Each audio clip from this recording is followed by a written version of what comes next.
Selamat pagi, Bapak Ibu Saudara sekalian yang kami kasih dalam Tuhan Yesus Kristus. Selamat berjumpa kembali dengan kami dari Restoration Christian Church di Los Angeles. Hari ini, hari Minggu tanggal 29 Juni tahun 2025, kita akan membahas sebuah topik yang saya beri judul Radical Empathy. Yang akan saya ambil nanti dari Matius 8 ayat 1 sampai 4 dan beberapa ayat lainnya. Saya hari ini Gembala Sidang dan kita akan awali dengan doa. Tuhan, kami terima kasih Engkau akan menuntun kami, menolong kami, mengerti kebenaran firman-Mu dan lebih daripada itu, membantu kami menjadi pelaku yang aktif dalam nama Tuhan Yesus. Haleluya. Amin. Mari kita buka Injil kita kepada Injil Matius, pasal yang ke-8 ayat 1 sampai 4. Matius 8 ayat 1 sampai 4. Setelah Yesus turun dari bukit, orang banyak berbondong-bondong mengikuti dia. Maka datanglah seorang yang sakit kusta kepadanya, lalu sujud menyembah dia dan berkata, Tuhan, jika Tuhan mau, Tuhan dapat mentahirkan aku.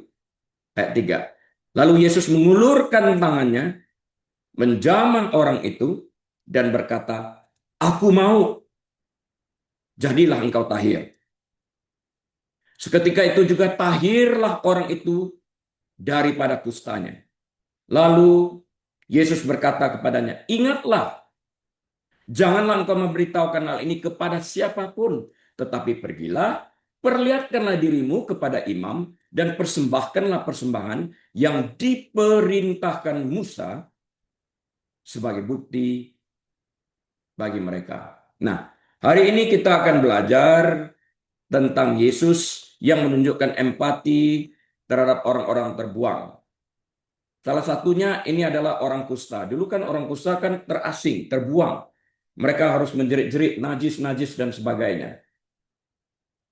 Nah, kalau mereka menjamah sesuatu yang kudus menjadi najis. Tapi zaman Yesus, kita lihat, dia bukan menjauh. Marilah aku doakan dari jarak jauh. Enggak, dia mengulurkan tangannya menjamah yang najis, kusta ini, yang najis menjadi kudus. Ya. Jadi hari ini kita akan belajar tentang Yesus yang menunjukkan empati, radical empathy even, terhadap orang-orang terbuang. Untuk itu kita mulai terlebih dahulu dengan sebuah ilustrasi. Nah, ilustrasi ini diberi judul Pria Tak Terlihat di Bangku. Dia ada, tapi nggak terlihat sama orang. Diabaikan. Nah, di gereja dari waktu ke waktu kita melihat akan hal ini, ada aja orang yang tidak terlihat oleh pendeta. Nah, kita mau belajar dari sini. Taman kota berdenyut dengan kehidupan. Pelari, orang yang jogging, keluarga, petikan gitar yang samar-samar, semuanya ada di sana. Namun di bangku lapuk di bawah pohon jati tua, duduk seorang pria yang tampaknya tidak terlihat oleh siapapun, kehadirannya tidak mendapatkan perhatian orang. Pakaiannya kotor, rambutnya kusam, dan keputusasaan yang terlewatkan dari pengamatan orang banyak. Orang nggak peduli kepada kehadiran orang ini. Terlihat terpancar dari wajahnya yang kusut itu. Nah, orang-orang berjalan cepat berlalu, mengalihkan pandangan daripada melihat dia, dan bergegas melewati anak-anak. Dia adalah pria bangku taman, pria tunawisma. Orang buangan, bahkan sangat jelas terlihat di depan mata. Kemudian, sosok bernama Jesse berjalan ke taman, bergerak, namun dengan kesadaran yang penuh, dengan sikap yang tenang. Dia tidak berjalan melewati pria di bangku itu, dia berjalan langsung ke arahnya. Pria bangku taman itu, tanda petik, tersentak saat Jesse mendekat. Bersiap untuk cemoohan seperti yang biasa ia dengarkan, diejek. Sebaliknya Jesse duduk di bangku, meninggalkan ruang yang penuh hormat, tetapi tidak dapat disangkal berbagi kayu keras yang sama. Duduk barengan di sana. Hari yang berat ya. Jesse bertanya, suaranya lembut tanpa menghakimi, sebuah perkataan empati. kepedulian kepada pria bangku taman ini. Pria itu mendongak, melihat JC dan terkejut. Tidak ada yang pernah berbicara kepadanya seperti itu. Dia menggerutu, bergumam dengan bibirnya. JC tidak mendesak. Dia hanya duduk, hadir bagi orang ini. Setelah lama terdiam, JC berbicara lagi. Namaku JC. Siapa namamu? Leo. Gumam pria itu. Suaranya serak. Leo? Ulang JC, membuat nama itu hadir indah dan penting karena disebutkan secara pribadi. Senang bertemu denganmu, Leo. JC kemudian melakukan sesuatu yang radikal. Dia tidak menawarkan uang atau dia tidak berkhotbah atau memberikan kuliah. Tidak. Dia hanya duduk berhadapan berbicara dengan Leo. Bukan hanya kepada Leo. Dia berbicara bersama dengan Leo. Kalau berbicara kepada Leo sepihak, berbicara dengan Leo, dia juga ikut secara aktif mendengarkan apa yang disampaikan oleh Leo kepadanya. Dia berbicara tentang cuaca, dia berbicara tentang keindahan pohon jati, musik yang sayup-sayup terdengar. Dia mendengarkan dengan seksama ketika Leo awalnya ragu-ragu, lalu dengan tergesa-gesa, seakan-akan tidak ada waktu lagi yang disisakan bagi dia, berbicara tentang dinginnya malam itu. Rasa lapar yang menggerogoti dan beban berat dari ketidaktampakan, kesendirian, keterbuangan yang dialaminya beberapa saat di dalam kehidupan di taman itu. JC mendengarkan dengan seksama tentang kegagalan atau rasa malu Leo. Dia hanya mendengarkan. Matanya mencerminkan empati yang mendalam. Dia tidak hanya melihat orang bangku taman, seakan-akan itu objek. Tetapi Leo, seorang manusia yang hancur oleh kehidupan, tetapi masih memiliki percikan martabat. Seorang manusia yang diciptakan menurut gambar dan rupa Tuhan itu sendiri. Terlihat dengan jelas Leo mengembalikan martabat orang ini. Berbicara dengan dia. Hadir untuk dia. Untuk pertama kalinya selama bertahun-tahun, Leo tidak lagi menjadi objek belas kasihan atau rasa jijik. Ia terlihat, ia tampak di hadapan JC. Ia didengar. Ia terhubung dalam tindakan sederhana merupakan kehadiran bersama dan mendengarkan dengan tulus. JC menawarkan Leo sesuatu yang jauh lebih berharga daripada sekedar makanan, dari sekedar uang, pemulihan, dan kebenaran revolusioner bahwa ia layak mendapatkan belas kasihan dan ia layak diperhatikan dan ia layak didengarkan.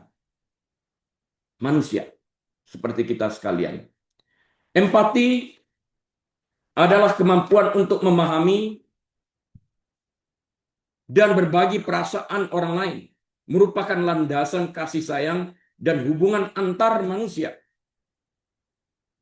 Di seluruh Injil, Yesus Kristus secara konsisten menunjukkan kualitas yang mendalam ini, khususnya terhadap mereka yang terpinggirkan, dikucilkan, atau dianggap terbuang oleh masyarakat. Tidak mendapatkan perhatian. Dari waktu ke waktu kita lihat ini di gereja. Dalam dunia yang seringkali terbagi secara kaku oleh perbedaan sosial, agama, dan ekonomi, interaksi Yesus melampaui batasan-batasan ini dengan menyingkapkan inklusivitas radikal yang menantang norma-norma yang berlaku. Pelayanannya dicirikan oleh keterlibatan yang mendalam dan personal dengan individu-individu yang karena berbagai alasan terpinggirkan. Dia memperhatikan, dia peduli. Manusia ciptaannya bukan objek, tapi diciptakan gambar serupa dengan dia. Leo mengalami ini melalui Jesse. Dia bukan tidak terlihat, tapi karena sosial statusnya, orang memalingkan wajah daripada melihat Leo, tidak Jesse. Dia memberikan martabat itu kembali. Pembahasan firman Tuhan pagi hari ini akan membahas bagaimana Yesus menunjukkan empati yang mendalam terhadap orang-orang yang terbuang, tersingkirkan, terlupakan dengan meneliti contoh-contoh dan tema-tema tertentu yang menyoroti pendekatan revolusionernya terhadap martabat dan kasih sayang manusia. Kita lihat apa yang Yesus kerjakan. Kita selaku pembaca isi cerita ini, pendengar, wajib melihat akan hal ini sehingga kita tidak melakukan hal yang bertentangan dengan apa yang diinginkan oleh Alkitab, dengan mengabaikan orang yang status sosial ekonominya ada di bawah. Perlu saya ingatkan, pada waktu kita mati pun semuanya akan kembali seperti debu. Tidak ada satupun yang dapat dibanggakan. Jadi jangan melihat orang yang status sosial ekonominya di bawah, lantas kita memandangnya seperti orang yang tidak berharga. Mereka memiliki martabat, mereka memiliki gambaran yang serupa dengan kita di hadapan Tuhan. Karena mereka juga diciptakan segambar dan serupa dengan Allah itu. Kita akan menyelidiki interaksi Yesus ini.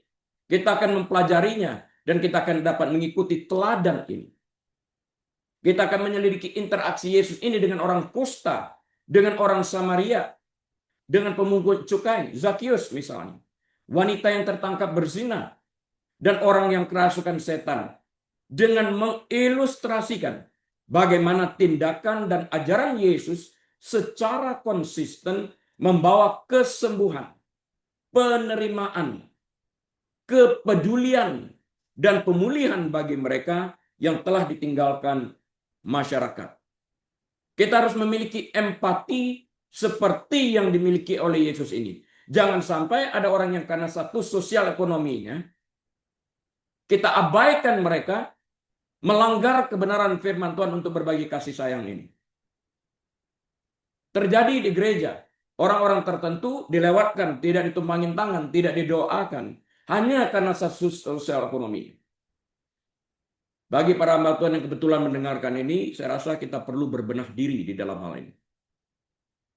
Berhenti sejenak memikirkan ini. Karena pada akhirnya, kita juga akan kembali kepada debu. Sama di hadapan Allah. Mari kita lihat terlebih dahulu pelayanan radikal empati Yesus terhadap penderita kusta. Ia menyentuh yang tidak tersentuh. Siapa yang mau menyentuh orang kusta? Tidak ada. Orang terbuang.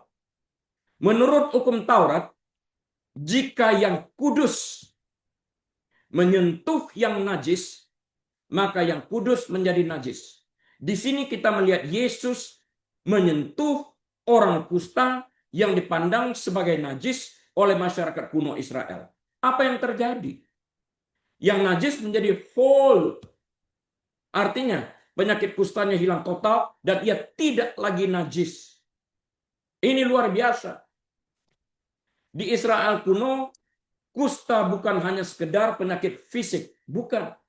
Tetapi kutukan sosial dan spiritual yang dahsyat. Hukum Lewi mengamanatkan agar penderita kusta hidup dalam isolasi dan mereka harus berseru, najis, najis, untuk memperingatkan orang lain tentang kehadiran mereka dan mereka dilarang memasuki komunitas atau bait suci. Isolasi ini berakar pada pemahaman teologis yang mengaitkan penyakit, khususnya penyakit kulit, dengan kenajisan dan dosa ritual. Mereka tidak diperkenankan ikut di dalam ibadah dosa ritual. Akibatnya, penderita kusta tidak hanya sakit, Mereka secara simbolis mati bagi masyarakat, mewujudkan bentuk utama status orang buangan, terbuang, tersingkirkan, tidak mendapat perhatian, tidak dipedulikan. Pertemuan Yesus dengan seorang penderita kusta yang diceritakan dalam Matius 8 ayat 1-4 yang kita baca tadi bersama-sama, atau di dalam Markus pasal yang pertama ayat 40-45, maupun di dalam kitab Injil Lukas pasal yang kelima ayat 12-16, dengan kuat menggambarkan empati radikalnya dari Tuhan Yesus ini. Seorang penderita kusta mendekati Yesus, harusnya kan nggak boleh di tempat terasing, berlutut dan memohon, Tuhan, jika Tuhan mau, Tuhan dapat mentahirkan aku. Matius 8 ayat 1 dan 2. Respons konvensional adalah menjaga jarak aman. Mungkin mengucapkan berkat lisan atau berdoa dari jauh. Nanti ya, aku doakan dari jauh, dari rumah. Karena tidak ada kepentingan. Namun Yesus melakukan sesuatu yang mencengangkan dan sangat berempati. Maka tergeraklah hatinya oleh belas kasihan. Lalu ia mengulurkan tangannya, menjamah orang itu, dan berkata kepadanya, aku mau, jadilah engkau tahir. Sentuhan ini bersifat revolusioner karena diperhatikan orang, dilihat orang. Tanggung jawabnya besar karena orang kusta ini masuk di kerumunan orang banyak. Karena berdasarkan hukum Taurat, semua orang ini nanti tersentuh akan menjadi najis. Yesus mengatasi masalah ini. Sentuhan ini mendobrak larangan agama dan sosial selama berabad-abad. Sentuhan ini bukan sekedar isyarat penyembuhan. Bukan. Ini adalah tindakan solidaritas dan penerimaan yang mendalam. Dia merangkul orang ini, menerima orang ini. Dia tidak menerima orang itu setelah orang itu sembuh. Dia menerima orang itu pada waktu orang itu sakit. Pada waktu kita berdosa, dia sudah menerima kita dalam keadaan itu. Dengan menyentuh orang kusta, Yesus secara fisik masuk ke dalam realitas orang yang dikucilkan itu. Mengomunikasikan bahwa ia bukanlah kekejian. Ia juga bukan manusia yang tidak terlihat. Ia juga bukan manusia yang tidak terpedulikan, melainkan manusia yang layak untuk diterima, manusia yang layak untuk disentuh, manusia yang layak untuk dikasihani, dan ia adalah manusia yang juga bermartabat karena diciptakan menurut gambar dan rupa Allah itu. Penyembuhan yang terjadi setelahnya bukan sekedar pemulihan fisik, melainkan reintegrasi sosial dan spiritual. Karena setelah orang ini setelah disembuhkan, ia dapat kembali ke masyarakat yang tadinya terbuang karena penyakitnya. Waktu dia sakit, Yesus sudah mendekat, menjamah dia, menerima dia dalam keadaannya. Setelah sembuh, dia dikembalikan, berintegrasi kembali secara sosial ke dalam masyarakat di mana ia berada. Dan secara spiritual dia dapat kembali beribadah. Ini luar biasa. Kesediaan Yesus untuk mengambil resiko kenajisan ritual demi menunjukkan belas kasihan, menyoroti aspek inti dari empatinya. Pelukan tanpa rasa takut terhadap mereka yang dianggap tidak tersentuh. Luar biasa ini. Sebuah bentuk kepedulian yang mendalam banget. Ada orang yang sekedar berbicara. Ia peduli tapi tidak hadir untuk melaksanakan perkataan kepedulian ini sendiri dalam bentuk kerja nyata. Pelayanan radikal empati Yesus yang berikutnya adalah pelayanan terhadap orang Samaria. Yesus menjembatani kebencian terhadap orang-orang Samaria.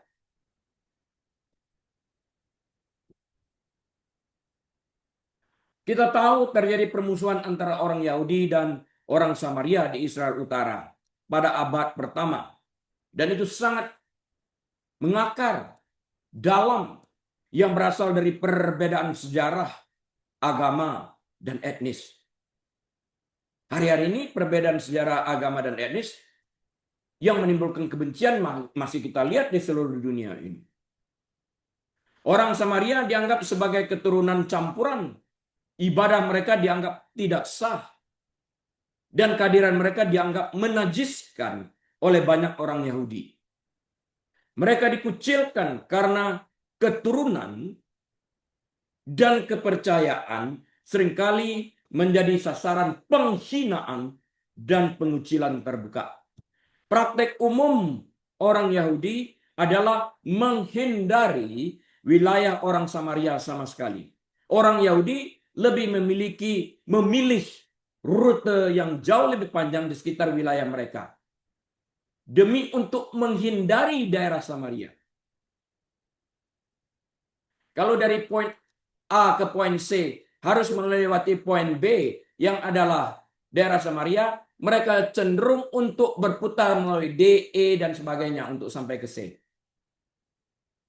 Begitu bencinya. Namun Yesus dengan sengaja dalam kesadaran penuh memilih untuk melintasi Samaria, memulai interaksi yang menentang norma-norma masyarakat. Pertemuannya dengan wanita Samaria di sumur Yakub tercatat dalam Yohanes 4 ayat 1 hingga 42. Mungkin merupakan contoh paling ikonik dari empatinya yang menjembatani prasangka yang mengakar dalam. Yesus, seorang pria Yahudi, seorang rabi, berbicara dengan seorang wanita Samaria di publik sendirian di sebuah sumur, merupakan skandal dalam berbagai tindakan. Orang Yahudi tidak berbicara dengan seorang perempuan di publik, apalagi itu orang Samaria, najis menurut mereka. Yesus melakukan ini radikal banget. Lebih jauh lagi, wanita ini adalah orang buangan, bahkan di dalam komunitasnya sendiri, karena situasi perkawinannya di masa lalu yang berkelanjutan sampai masa sekarang. Namun Yesus mengajaknya berdiskusi teologis, mengungkapkan kebenaran mendalam tentang air hidup dan penyembahan sejati. Dan akhirnya mengungkapkan kemesiasannya kepada wanita ini. Dia melihat tembus pandang melampaui etnis, jenis kelamin, dan kedudukan sosialnya. Mengenali rasa lapar rohani dan harga dirinya yang hakiki. Dia datang, dia samperin, dia mendekatkan dirinya. Menurut hukum Taurat, tidak boleh berbicara dengan seorang wanita di publik, apalagi Samaria. Yesus melakukan itu. Berduaan di sumur itu. Dan kita tahu wanita itu datang di siang hari untuk menghindari cemoohan kaum wanita yang lain karena kehidupannya yang hidup di dalam dosa itu. Yesus menerima dalam kondisi seperti itu dan kemudian diubahkan. Orang harus mengenal kasih Yesus ini terlebih dahulu dan kemudian berubah. Pendekatan empatik Yesus mengubah hidup wanita ini. Itu dia. Menuntun wanita ini menjadi penginjil yang membawa seluruh kampungnya untuk bertemu Yesus. Luar biasa ini. Demikian pula dalam perumpamaan orang Samaria yang baik hati, Lukas 10 ayat 25-37. Yesus dalam perumpamaan ini dengan sengaja memilih seorang Samaria, orang buangan dalam kategori masyarakat Yahudi, sebagai pahlawan yang mencontohkan kasih sejati terhadap sesama. Berbeda dengan seorang imam dan seorang Lewi yang mematuhi hukum kemurnian agama dan berjalan melewati orang yang terluka. Orang Samaria menunjukkan belas kasihan yang tak terbatas. tanpa pamrih merawat orang sakit yang terluka. Imam orang Lewi ini mengerti Alkitab, mengerti Taurat, mengerti belas kasihan. Lewat, nggak ada belas kasihan karena tidak menguntungkan dia ataupun organisasinya. Gereja banyak yang melakukan ini juga. Orang Samaria yang dianggap najis ini datang membantu orang yang dirampok ini yang terluka parah. Meletakkannya di atas keledai pribadinya, membawa ke kota untuk diobati dan berkata kepada orang motel tersebut, ini uangnya, kalau engkau mengeluarkan lebih daripada apa yang kutinggalkan ini, dalam perjalanan balikku, aku akan mengembalikan berapapun jumlah yang kau pakai untuk mengobati orang ini. Itulah sesama manusia itu. Yesus menggunakan perumpamaan ini bukan hanya untuk mendefinisikan ulang apa artinya menjadi sesama, tetapi juga untuk menghilangkan prasangka yang merendahkan martabat manusia terhadap orang Samaria.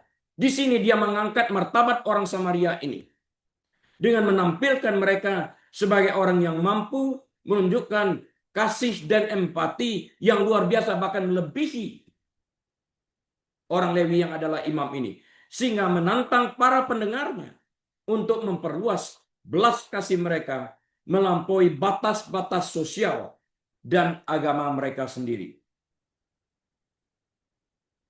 Mengerti Alkitab itu hanya satu sisi, tapi kalau kita tidak dapat melakukan apa yang kita ketahui, ini sangat disayangkan. Pelayanan radikal empati Yesus berikutnya adalah menjangkau pemungut cukai. Pemungut cukai adalah kelompok yang dibenci oleh orang Israel. Namun Yesus merangkul mereka yang dibenci. Merangkul pemungut cukai di Yudea yang diduduki Romawi dibenci secara universal. Yesus mendekati, bersahabat dengan orang ini, menyebabkan dia menjadi orang yang tidak populer. Tapi apa artinya popularitas jika itu bertentangan dengan keinginan Allah? Mereka seringkali, kaum pemungut cukai ini, bertentangan dengan orang-orang Yahudi ini.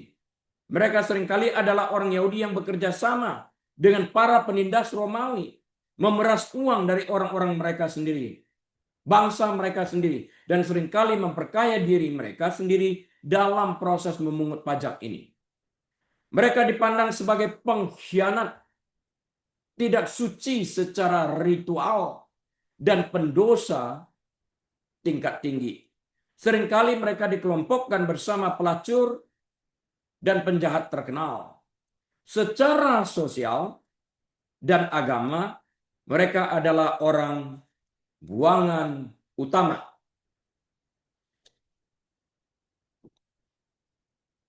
Di sini keterlibatan Yesus yang penuh belas kasih dengan para pemungut cukai berulang kali membuat kaum elit orang Yahudi ini amat terguncang.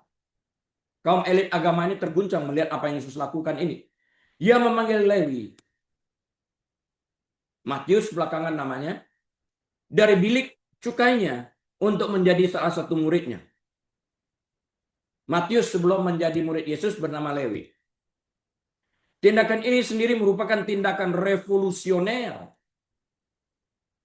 Memilih tokoh seperti itu untuk menjadi bagian dari lingkaran dalamnya. Penerimaan terhadap penolakan yang mendalam terhadap prasangka sosial. Dia bukan hanya sekedar berbicara, dia memasukin orang yang terbuang ini sebagai inner circle. Itu dibawa kemana-mana. Yang lebih mencolok lagi, Yesus berbagi makanan dengan para pemungut cukai dan orang berdosa, seperti yang tercatat dalam Matius pasal yang ke-9, ayat 10 dan 11. Makan bersama seseorang dalam budaya saat itu menandakan penerimaan, menandakan persekutuan, dan bahkan perjanjian. Dengan berbagi makanan dengan orang-orang buangan ini, Yesus menawarkan mereka martabat dan penerimaan yang ditolak oleh masyarakat. Apa yang aku makan, engkau makan. Kita sama. Singkatnya, mereka yang ditolak oleh manusia diterima oleh Allah yang Maha Kuasa. Kitab Mazmur mengatakan yang sama ini. Jika ada seorang ibu menolak anaknya, aku Tuhan akan menerimamu. Ketika dikritik karena hal ini, Yesus mendengarnya dan berkata, tertulis dalam Matius 9 ayat 12 dan ayat 13. Saya bacakan Matius 9 ayat 12 sampai 13. Bukan orang sehat yang memerlukan tabib, tetapi orang sakit. 13. Jadi pergilah dan pelajarilah arti firman ini. Yang ku kendaki ialah belas kasihan, bukan persembahan. Karena aku datang bukan untuk memanggil orang benar, melainkan orang berdosa. Pernyataan ini merangkum misi Yesus untuk menjangkau dengan empati dan penyembuhan kepada mereka yang menyadari kebutuhan mereka terlepas dari status sosial atau reputasi moral mereka. Bayangkan, orang-orang di dunia ini menolak mereka semuanya. Jika Yesus berperilaku sama seperti mereka kaum Farisi ini, apa bedanya Yesus dengan orang Farisi ini? Dia melakukan sesuatu yang revolusioner. Agar orang itu dapat mendengarkan dia harus menerima orang itu terlebih dahulu. Yuk makan bareng yuk. Makan makanan apa yang ada padaku. Aku berbagi denganmu. Empati. Aku pertontonkan ini kepada orang banyak. Orang banyak yang menolak engkau, mari duduk bersama dengan aku. Makan bersama dengan aku. Biar dilihat oleh orang lain. Dan memang dikritik. Dia duduk dan makan dengan kaum pendosa, kata orang Farisi. Yesus mengatakan, hanya orang sakit yang mencari tabib. Aku datang untuk mencari orang berdosa yang terbuang ini. Empatinya radikal. Radik sampai ke akarnya. Menyeluruh, komplit. Kisah pemungut cukai yang lain adalah Zakius. Lukas 19 ayat 1 sampai 10.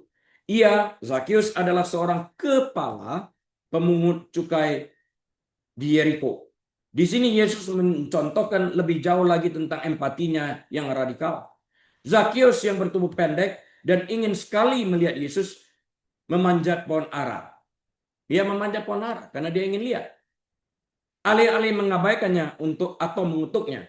Ketika Yesus sampai ke tempat itu, ia melihat ke atas dan berkata, Zakius, pribadi banget. Segeralah turun, sebab hari ini aku harus menumpang di rumahmu. Dia mengembalikan martabat itu. Dia tidak memanggil seperti layaknya orang lain. Awas, pemungut cukai datang. Awas, perampok datang. Dia enggak. Zakius, turun yuk. Aku mau menginap di rumahmu. Wow. Nginap di rumah orang pendosa menurut ukuran orang Yahudi. Dia membawa berita keselamatan. Undangan ini sangat mempengaruhi Zakius. Sudah pasti. Biasa ditolak, sekarang diterima.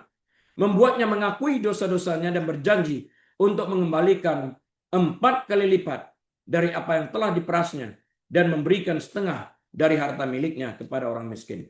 Perubahan yang drastis. Buah pertobatan. Yohanes Pembaptis mengatakan ini hasil karena buah yang sesuai dengan pertobatan. Ini kita lihat. Kesediaan Yesus untuk memasuki rumah Zakius dan bersekutu dengannya meskipun ada protes publik merupakan tindakan penegasan empati yang kuat. Dia nggak malu, dia nggak sungkan, dia tidak khawatir menjadi tidak populer. Empatinya begitu kuat. Hal itu mengomunikasikan bahwa Zakius meskipun dikutuk masyarakat layak menerima kasih karunia Tuhan dan interaksi pribadi. Dia mendapatkan interaksi pribadi ini dengan Yesus.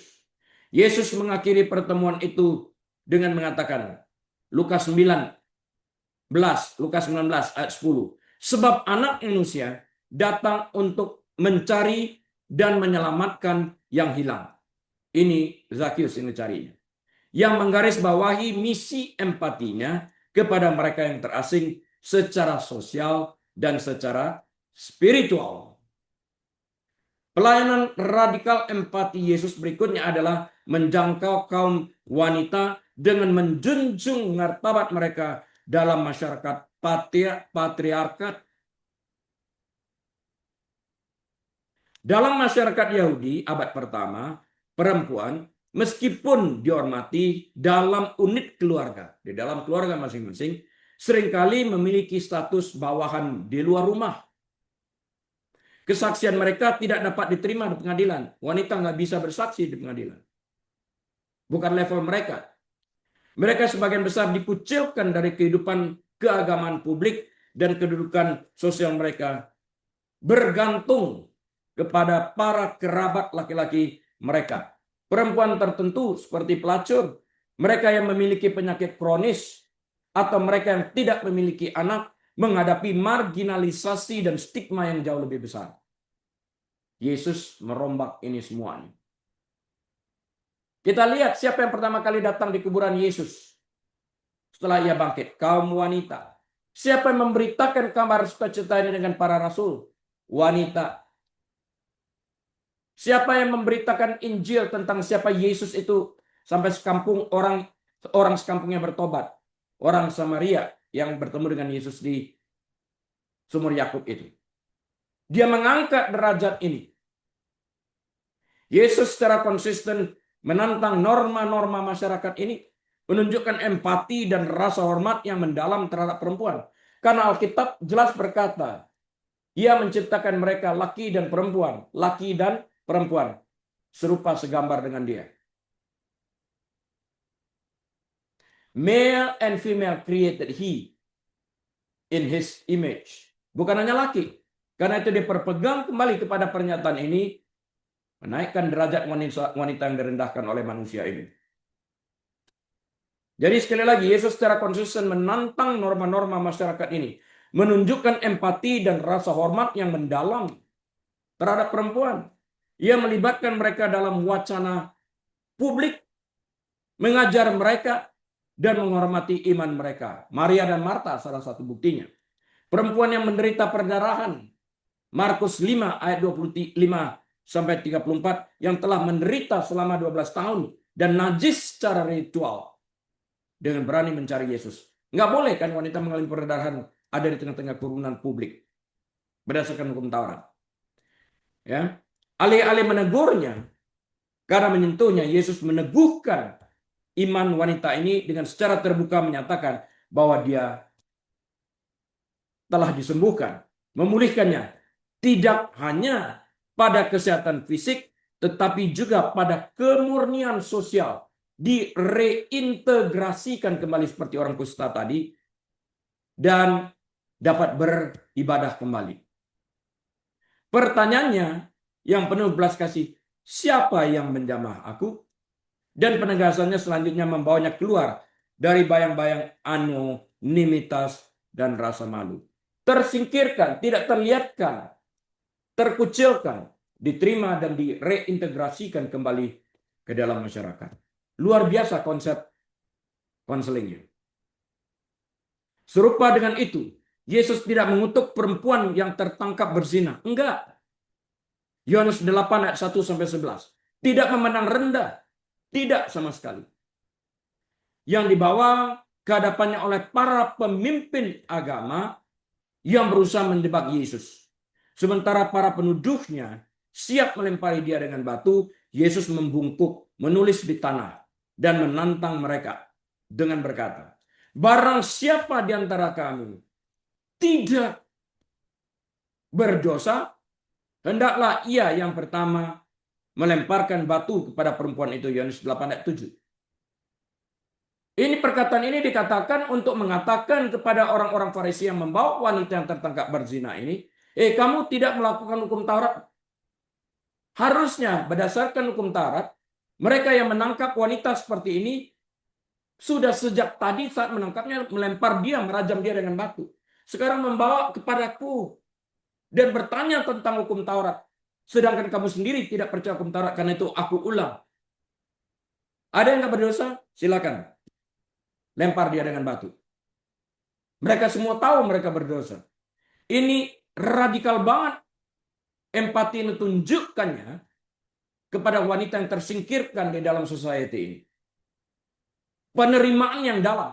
Kita harus bisa melihat saat membaca Alkitab ini dari sisi kita sebagai pendengar, agar dapat merasakan apa yang dirasakan wanita ini saat dipermalukan di depan publik dan akhirnya diangkat derajatnya kembali oleh Tuhan Yesus.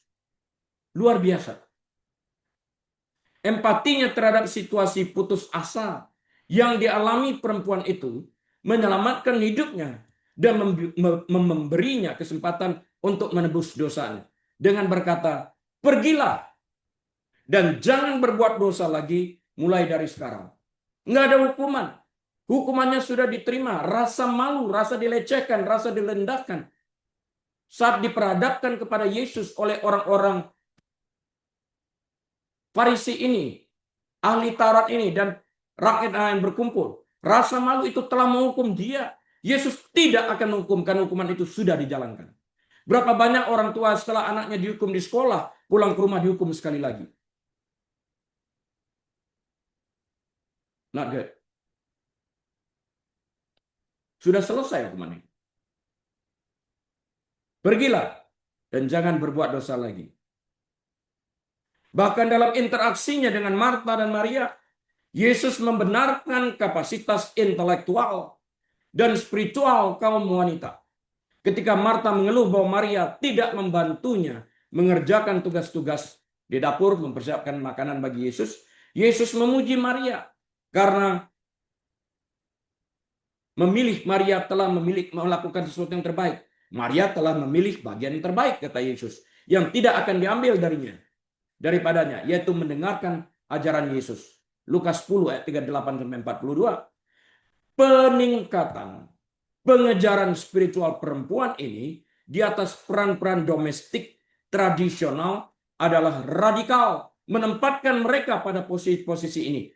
Bukan seperti yang dianggap kalayak ramai, wanita hanya boleh berada di dapur. Tidak sama sekali. Lebih jauh lagi, para wanita adalah saksi pertama kebangkitannya, seperti yang saya katakan tadi, yang dipercayakan dengan tugas penting untuk mewartakan kabar baik kepada para pengikutnya. Matius 28 ayat 1-10. Perlakuan Yesus yang konsisten dan persisten terhadap wanita menunjukkan pemahaman yang empatik terhadap batasan-batasan sosial mereka dan komitmen teguh terhadap martabat dan kesetaraan mereka yang hakiki di mata Tuhan. Pelayanan radikal empati lainnya apa? Pelayanan radikal empati Tuhan Yesus lainnya adalah pada saat ia memulihkan orang yang kerasukan setan, artinya memulihkan kemanusiaan bagi yang terkena dampak. Di dunia kuno pada saat itu, zaman itu, pikir seperti itu, bukan pada hari ini, dan khususnya dalam budaya Yahudi pada saat itu, kerasukan setan dipahami sebagai bentuk penderitaan rohani dan fisik yang mendalam dan menakutkan. Mereka yang kerasukan seringkali ditakuti, diasingkan, dikucilkan, disingkirkan, dan dianggap tidak memiliki harapan. Hidup sebagai orang buangan di mana? Di kuburan atau tempat-tempat liar, tempat pengasingan, disiksa oleh kekuatan yang tidak terlihat, yaitu oleh roh-roh jahat ini. Mereka dianggap tidak murni dan berbahaya karena didiami oleh roh-roh jahat, dilucuti dari kemanusiaan dan martabat mereka. Mereka tidak lagi manusia menurut pandangan orang pada saat itu. Mereka bukan manusia. Itu pandangan orang dulu. Mereka sebuah objek, an it, yang tidak memiliki martabat. Banyaknya pertemuan Yesus dengan orang-orang kerasukan setan secara konsisten persisten menyoroti empatinya yang penuh belas kasih dan pemulihan. Orang yang kerasukan setan di Gerasa misalnya, Markus 5 ayat 1-20, Matius 8 ayat 28-34, Lukas 8 ayat 26-39 adalah ilustrasi yang sangat menonjol.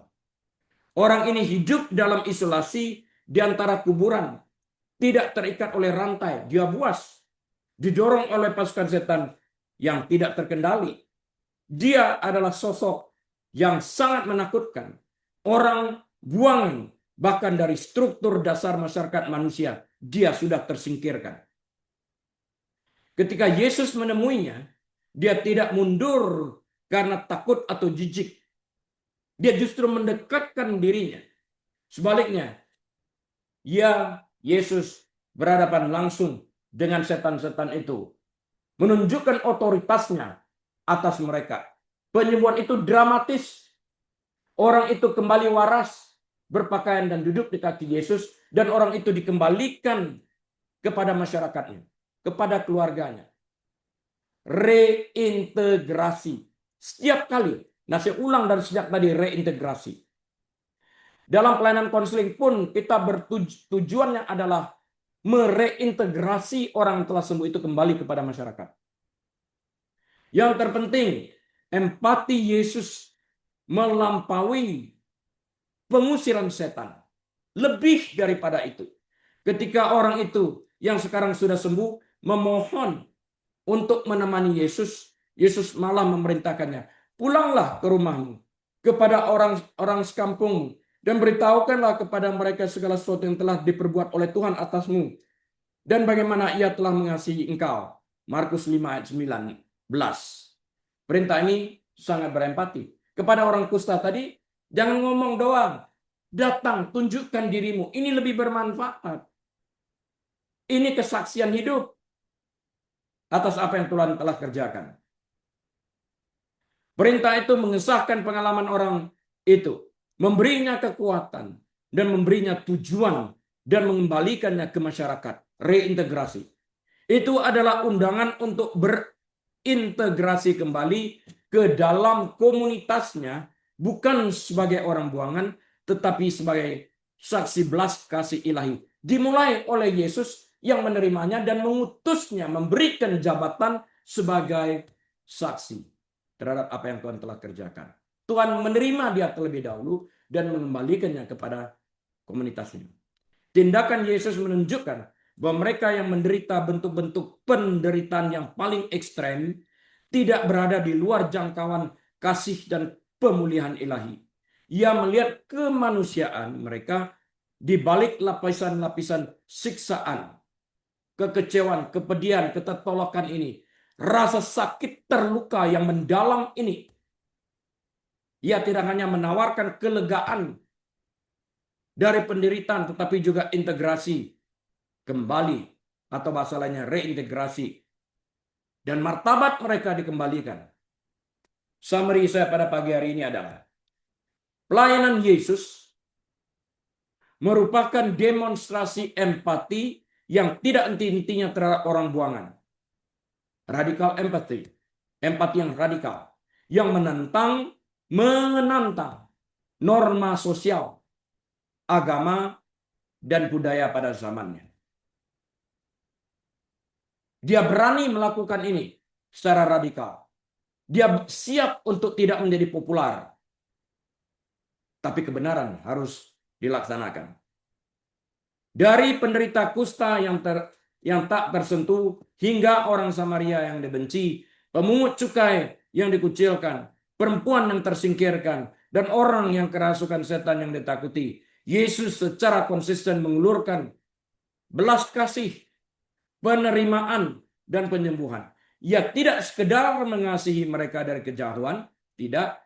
Ia mendekat, menyentuh, berbincang, berbagi makanan bareng, tinggal bareng, dan memulihkan mereka martabat serta mengembalikan mereka ke masyarakat.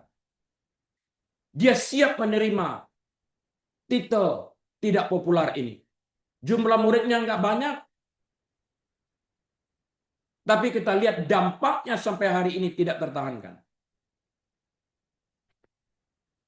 Belas kasihnya bukanlah emosi pasif, melainkan kekuatan aktif yang meruntuhkan penghalang dan mendefinisikan ulang komunitas. Dia sanggup meruntuhkan tembok-tembok agamawi yang melarang dia untuk menyentuh orang kusta, yang melarang untuk menyentuh orang kerasukan dan sebagainya. Dia sanggup menembus pandang batasan-batasan agamawi ini demi kemanusiaan.